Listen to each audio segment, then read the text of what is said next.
স্বামীকে খুশি করার জন্য খুবই মজাদার একটি রেসিপি বানিয়েছি, যেটা আপনি একবার খাবেন তো বারবার মনে রাখবেন। আর সেই সাথে আমার স্বামী তো এটা খেয়ে অনেক অনেক প্রশংসাও করেছে। তো চলুন কথা না বাড়িয়ে কাজটা শুরু করা যাক। এখানে আমি প্রথমেই চিকেন রেডি করব। তো সর্বপ্রথমেই কিন্তু আমি এখানে সয়া সস অ্যাড করে নিয়েছি। এরপর দিয়ে নিয়েছি পরিমাণ মতো টক দই। টক দই না থাকলে আপনারা চাইলে লেবু এবং গুঁড়ো দুধ একসাথে মিক্স করে অ্যাড করতে পারেন। এরপর আমি লবণ কুচি, হলুদ গুঁড়ো, মরিচ গুঁড়ো সবকিছু একসাথে ইউজ করে একটা মশলা বানিয়েছিলাম, সেটা এখন অ্যাড করে নিলাম। আর হ্যাঁ, সেই সাথে কিন্তু আমি সামান্য পরিমাণে জিরা গুঁড়ো, ধনিয়া গুঁড়ো এবং টেস্টিং সল্ট ইউজ করেছিলাম। আর এখানে আমাদের ছোট্ট ফারাজ বাবা আমার বাটি নিয়ে এত বেশি টানাটানি করতেছিল, সে কোনোভাবে রেসিপি বানাতে দিচ্ছিল না।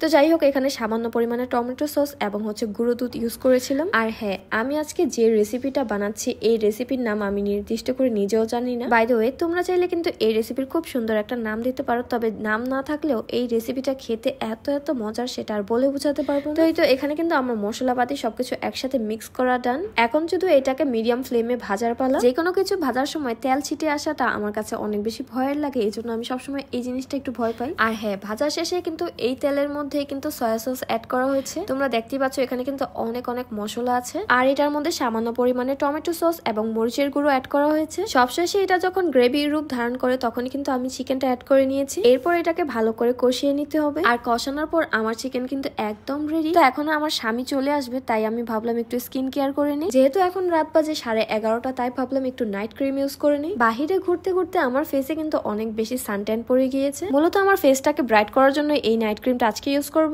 আমার এই নাইট ক্রিমটার নাম হচ্ছে পমোগ্রানেট হোয়াইটনিং নাইট ক্রিম। আর আমি এই নাইট ক্রিমটা নিয়েছি কাকলি বিজনেস শপ এই পেজ থেকে। আর হ্যাঁ, এই নাইট ক্রিমটা যে রেগুলার ইউজ করতে হবে এরকমটা মোটেও না। আমার স্কিনটা যখনই পর্যাপ্ত পরিমাণে ব্রাইট হয়ে যাবে তখনই কিন্তু আমি এটা ইউজ করা অফ করে দিব। আর এটা হচ্ছে আমার সেই নাইট ক্রিমটা। বাই দ্য ওয়ে, এখন আমি বানানা ব্রেড এন্ড গার্লিক ব্রেড বানাবো। তো প্রথমে আজকে আমি বানানা ব্রেড বানাবো। এটা খেতে এত এত মজার হয়ে থাকে, আপনারা চাইলে চিকেন গ্রিলের সাথেও এটা খেতে পারেন। এখানে আমি বানানাটাকে ভালো করে ম্যাশ করে নিব। তো এই তো আজকের মতো বানানা ম্যাশ করা কিন্তু একদম কমপ্লিট হয়ে গিয়েছে। এখানে আমি সামান্য পরিমাণে চিনি কুচি এবং লবণ কুচি অ্যাড করে নিয়েছি, যদিও চিনি কুচির পরিমাণটা লবণ কুচির তুলনায় বেশি ছিল। এরপর এটাতে 3 চা চামচের মতো গুঁড়ো দুধ অ্যাড করে নিয়েছি। আর সবশেষে এটাতে 1 মোটকা পরিমাণ ইস্ট ইউজ করে নিয়েছি। এরপর এটাকে ভালো করে মিক্স করে নিয়েছি। মিক্স করার পর এটাতে পরিমাণ মতো সয়াবিন তেল অ্যাড করে নিয়েছি। তোমরা দেখতে পাচ্ছ আমি আসলে কতটুকু সয়াবিন তেল অ্যাড করেছিলাম। পরবর্তীতে আরো 2 চামচের মতো সয়াবিন তেল অ্যাড করেছিলাম। এরপর এটাতে আমি সামান্য পরিমাণে গরম পানি ইউজ করেছিলাম। এই পর্যায়ে কিন্তু